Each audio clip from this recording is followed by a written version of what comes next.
Hi friends, welcome to சமைக்கலாம் ருசிக்கலாம். இன்னைக்கு நம்ம மீன் குழம்பு கேரளா ஸ்டைல்ல எப்படி பண்றது பார்க்கலாம்.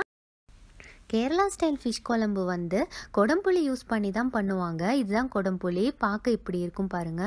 இப்போ இதை நான் சுடுதண்ணி வச்சிருக்கேன். சுடுதண்ணி வச்சு ஊற வச்சுக்க போறேன் ஒரு 10 நிமிஷம். அது ஊறட்டும். கொடம்புளி நிறையாலாம் போட தேவையில்ல. நான் பாருங்க ஒரு 3 தான் எடுத்திருக்கேன். இந்த அளவுக்கு எடுத்தாலே போதும்.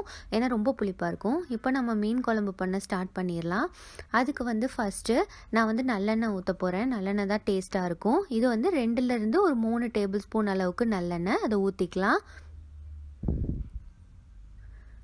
அடுத்து 1 டீஸ்பூன் கடுகு உளுந்தம் பருப்பு, 1 டீஸ்பூன் சோம்பு, அப்புறம் 1 டீஸ்பூன் வெந்தயம்.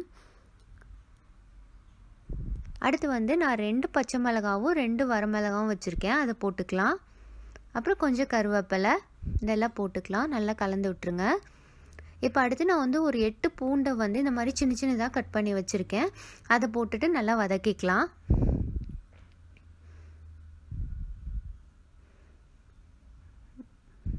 இப்போ அடுத்து பூண்டு நல்லா வெந்ததுமே நான் ஒரு வெங்காயத்தை இந்த மாதிரி சின்ன சின்னதாக கட் பண்ணி வச்சுருக்கேன். அதையும் போட்டுக்கலாம்.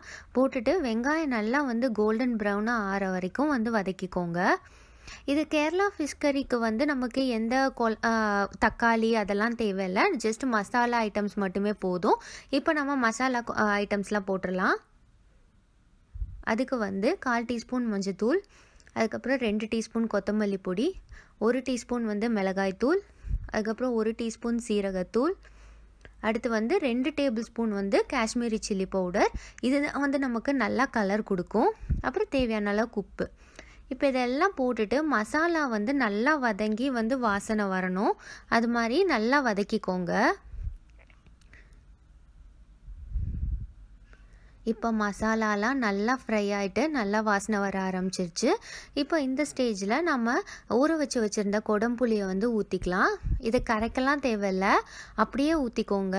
அது வேக வேக அப்படியே கரைஞ்சிரும். லைட்டாக மசிச்சு மட்டும் விட்டுக்கலாம் நாம். இப்போ இதை நம்ம மூடி போட்டுட்டு கொஞ்ச நேரம் கொதிக்க விடலாம். நிறைய தண்ணி ஊற்றிடாதீங்க. கொஞ்சமே மட்டும் தண்ணி இருந்து அந்த மசாலாலாம் வேகட்டும். இப்போ மூடி போட்டு வேக வச்சிடலாம். இப்போ பாருங்கள் மசாலாலாம் நல்லா இதாயிருச்சு. பார்க்கவே சூப்பராக இருக்குல்ல, கலர்ஃபுல்லாக. இப்போ இந்த ஸ்டேஜில் நமக்கு என்ன கன்சிஸ்டன்சி வேணுமோ அந்த கன்சிஸ்டன்சிக்கு நம்ம தண்ணி ஊற்றிக்கலாம். இப்போ நான் ஒரு 1/2 கிளாஸ் தண்ணி ஊற்றிக்க போகிறேன். இப்போ தண்ணி ஊற்றினதுக்கப்புறம் குழம்பு நல்லா கொதிக்க ஆரம்பிச்சிருச்சு. இப்போ நம்ம மீன் போட்டுடலாம். நான் வஞ்சிரம் மீன் தான் வச்சுருக்கேன். அதை போட்டுக்க போகிறேன்.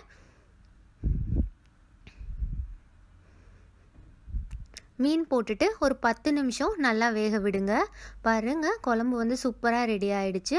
இப்போ அது கூட நம்ம மேலே கொஞ்சம் கருவேப்பிலை தூவிடலாம்.